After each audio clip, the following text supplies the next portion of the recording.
welcome to Learning Pit Stop. Today we're going to discuss a very interesting topic. Very basic, yet very fundamental. How much do we really understand the learning process as a facilitator? In the learning process, who is in charge?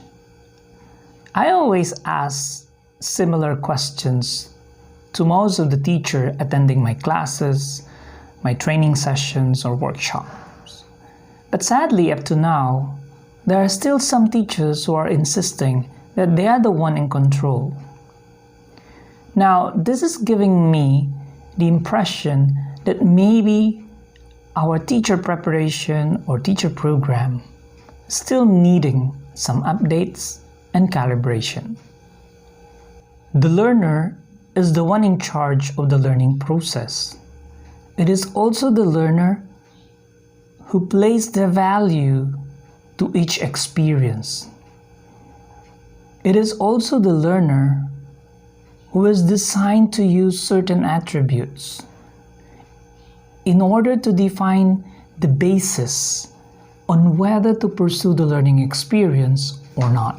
One of the interesting findings that brain research contributed to our appreciation of learning and learning process is when they mention that the brain is typically wired to be very selective.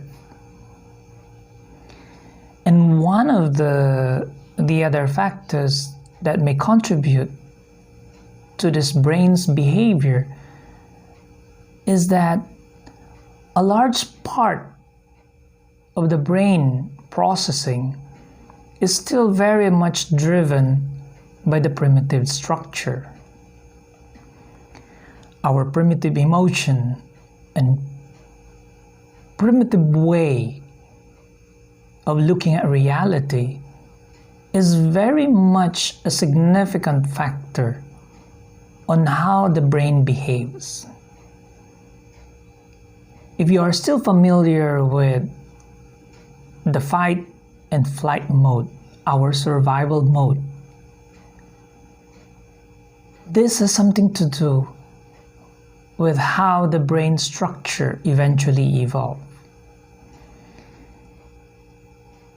And this kind of brain behavior somehow forces us to be more selective on what we would like to learn and what we would like to pursue. And this is where the learning process becomes very, very tricky. Let us further challenge ourselves after knowing the learner and how their brain works, being selective. Let us see the other things that somehow makes facilitation challenging. 1. How will the teacher introduce the new lesson or the new concept? What would be the language he or she will use? How is the learning space designed? Is it conducive for students and for the design activity? How are the learning materials? Are they appropriately prepared and designed? How is the emotional context of each student? How is the learning activities? Is it for individual, for group? How is the time allocated to do the activities? Are all the learning outcomes achievable for that particular lesson? These and many things make things complicated for a teacher, more so for a new teacher. Hence, I always say, being a teacher is not easy. Not everyone who has the preparation can really engage and facilitate learning. But I think at this moment, when we are already in the midst of this kind of role, what we need to start is to change our mindset. by starting very basic. Understand the learner, how the learner will respond, and how the learning experience may be introduced. The learner is indeed significantly in control of the learning process. And as a teacher, we need to accept this reality.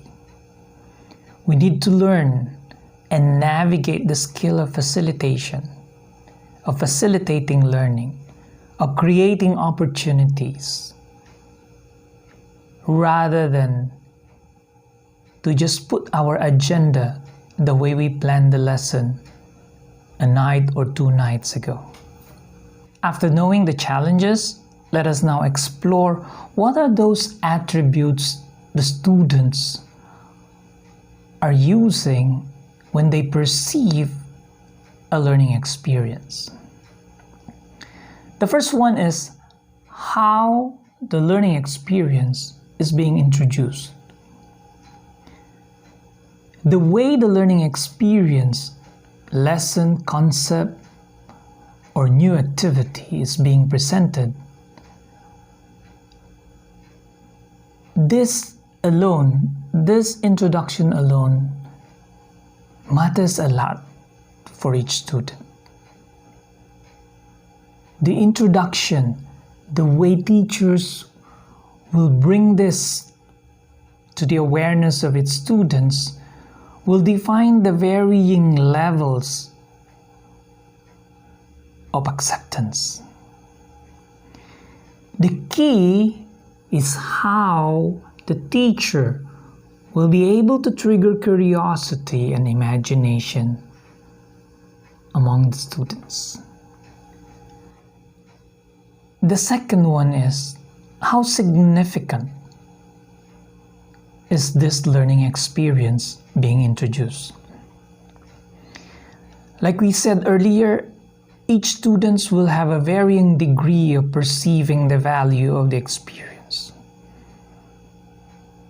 To some it is important, to some it is irrelevant. If it is new, if it is interesting, if it is a mysterious activity, if it creates ambiguity in my mind, maybe for a learner, these are important.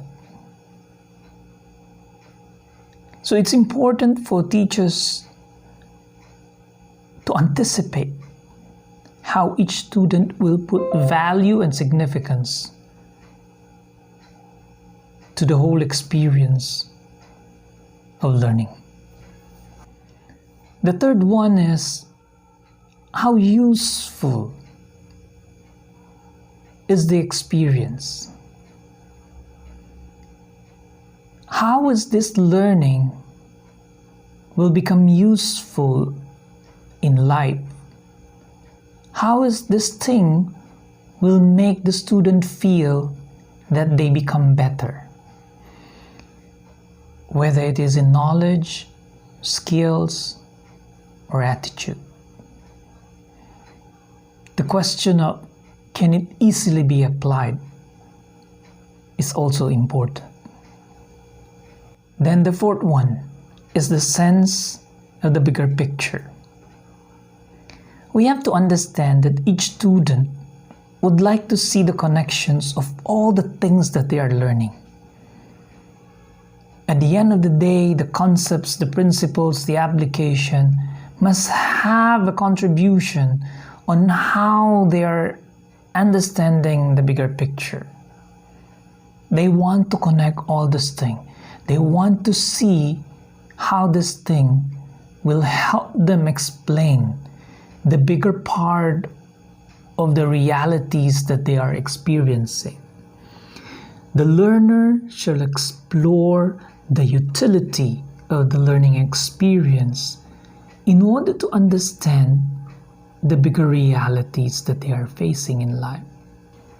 Teachers, our role is not easy and it's not simple.